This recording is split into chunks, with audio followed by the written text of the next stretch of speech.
ಏನ್ ಮಾಡಕ್ ಸಾಧ್ಯ?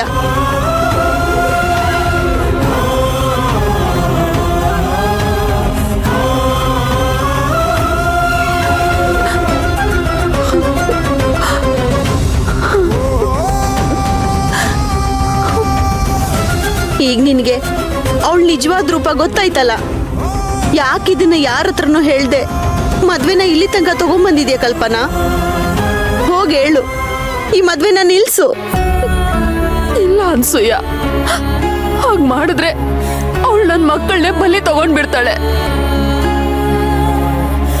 ನನ್ಗೂ ಒಬ್ಳು ಮಗಳಿದ್ದಾಳಲ್ವಾ?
ಇಷ್ಟು ದಿನ ನನ್ನ ಗಂಡ ಯಾವಾಗ್ಲೂ ನನ್ನ ಪಕ್ಕನೇ ಇರ್ತಾ ಇದ್ರು.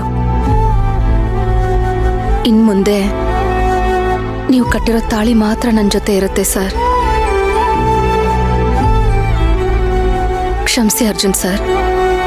ಸೂರ್ಯ ಚಂದ್ರ ಇರೋವರೆಗೂ ನಾನು ನಿಮ್ಮಿಂದ ದೂರ ಹೋಗಲ್ಲ ಅಂತ ಮಾತು ಕೊಟ್ಟು ಈಗ ನಾನು ನಿಮ್ಮಿಂದ ದೂರ ಹೋಗ್ತಾ ಇದ್ದೀನಿ.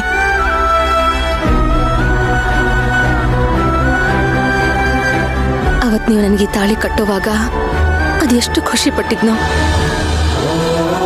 7 ಜನ್ಮಕ್ಕೂ ಇವರೇ ನನ್ನ ಗಂಡ ಆಗೋ ಹಾಗೆ ಮಾಡು ಅಂತ ಬೇಡ್ಕೋತಾ ಇದ್ದೆ.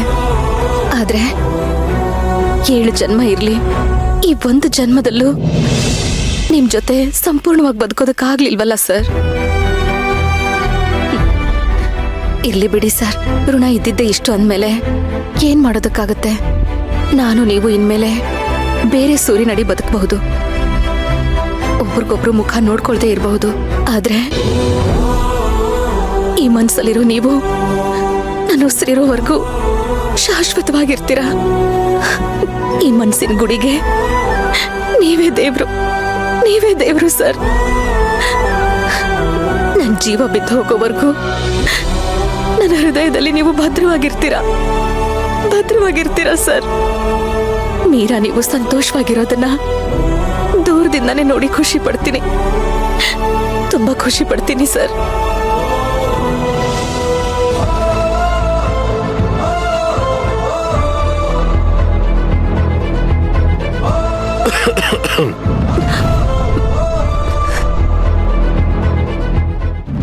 ಅವಳ ಜೀವ ಇವಳ ಕೈಯಲ್ಲಿ ಇರೋದ್ರಿಂದಾನೇ ನಾನು ನನ್ನ ಜೀವನ ಅಂಗೈಯಲ್ಲಿಟ್ಕೊಂಡು ಈ ಮಣ್ಣು ತಿನ್ನೋ ಕೆಲ್ಸಕ್ಕೆ ಕೈ ಹಾಕ್ದೆ.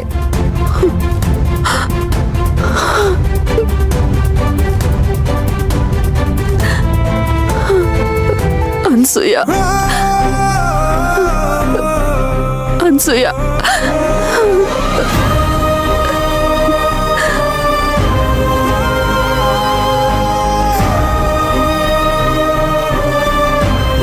ಕಲ್ಪನಾ, ನಾನ್ ನನ್ನ ಮಗಳನ್ನ ನೋಡಿ 6-7 ತಿಂಗಳುಗಳೇ ಆಗೋಯ್ತು.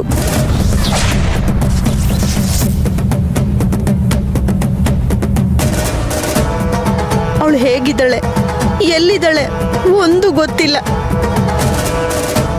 ಇವಳು ಎಲ್ಲೋ ಕರ್ಕೊಂಡೋಗಿ ಕೂಡ ಹಾಕಿದ್ದಾಳೆ. ಅದಕ್ಕೆ ಈ ಮದುವೆ ಒಂದು ನಡೆದ್ಬಿಟ್ರೆ ನನ್ನ ಮಗಳನ್ನ ನಾನು ಜೀವಂತವಾಗಿ ನೋಡ್ಬೋದು, ಅವಳ ಜೊತೆ ನೆಮ್ಮದಿಯಾಗಿ ಬದುಕ್ಬೋದು ಅಂತ ಈ ಮದುವೆಗೆ ಅವಸರ ಪಡಿಸ್ತಾ ಬಂದೆ.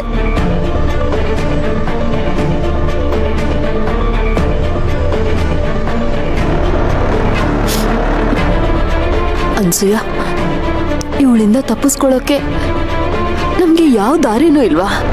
ಪೊಲೀಸರಿಗೆ ಹೇಳಿದ್ರೆ ನನ್ನ ಮಗಳನ್ನ ಸಾಯ್ಸಕ್ಕೂ ಹೇಸೋದಿಲ್ಲ ಅವಳು. ಈಗ ನಮ್ಮವ್ರು ಬದುಕಿರ್ಬೇಕು ಅಂದ್ರೆ ಅವಳು ಹೇಳ್ದಾಗ ಕೇಳೋದೇ ಒಳ್ಳೇದು.